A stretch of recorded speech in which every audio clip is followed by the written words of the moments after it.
Hey, what's going on, ladies and gentlemen? My name is Rayge, and we are back today with a quick update video here on potentially what's going to be around the pipeline, especially since we got this update last week in Marvel Strike Force's blog post. We're expecting some sort of update today in the upcoming Friday blog. So stay tuned for that detail, guys. But in case you guys missed it, let me just go over real quickly and then how we can best prepare.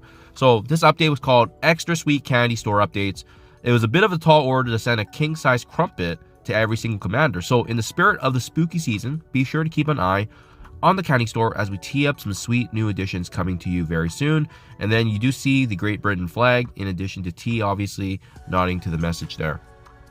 Now guys, what could this be alluding to? Well, you may have already guessed it, and sorry, my apologies, I haven't had a chance to make an update video on this, but I think it's more than likely that it's referring to none other than the British flag that we see here, being Captain Britain. I mean, we all know he's been unfarmable. There hasn't been a single shard of him ever since his introduction, with him being the most recent epic character, until obviously Zombie Scarlet Witch being around the corner. Now it's perfect because with Zombie Scarlet Witch coming into the game, handing that mantle off to another epic toon, I think it makes sense that Captain Britain's finally going to have some opportunities of shards for him. Now, mind you, whether or not you guys want to invest in this character is completely up to you.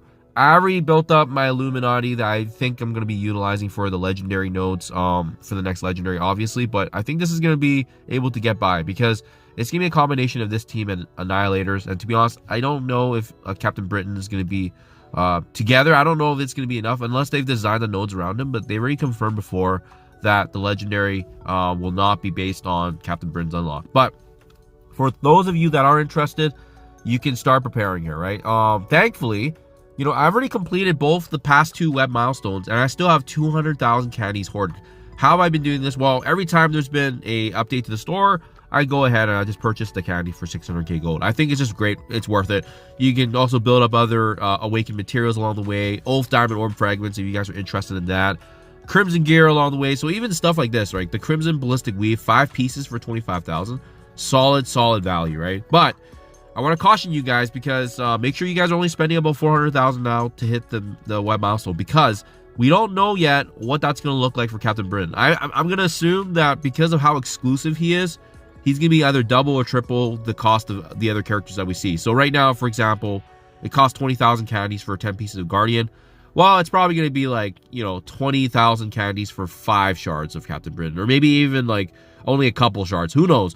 All we know is that this is going to be one of the most recent additions, especially to address the epic tag, and we still have 25 days remaining in the store too. So that's why you want to build up a reserve or supply of candy, if you will, because we don't know what other updates will be coming, but totally makes sense. Zombie Scarlet Witch introduction yesterday. We have this teaser from last week, and I think it's more than likely it's gonna be shards of Captain Britain. I hope that's true. It doesn't really make sense to include his awakened materials, just because there's been other opportunities along the way to get him already. So the one thing that we've been missing for the past few months has been Captain Britain, and the amount of lashback that's been resulting from the community not being happy with his release, first of all, and then the fact that there hasn't been even a single shard of him. Well, I think it's more than enough time, guys. I think in preparation for the next legendary event, the fact that Illuminati is required, and same with Annihilators. Mind you, Captain Britain may not be required, but it makes sense. I think they want to probably build some positive sentiment going into Siege Battle World. So let me know what you guys think in the comments below. I personally hope it's going to be the case, because if that is, it's going to be an opportunity to use up these candies. Otherwise, I'm going to be focused on Crimson Gear. I'm going to be focused on, obviously, building up some awakened materials, and ultimately Blade Ultimate is also available here. So yeah, let me know what you guys think in the comments below. Thank you for your time as always, and I'll catch you guys in the next one.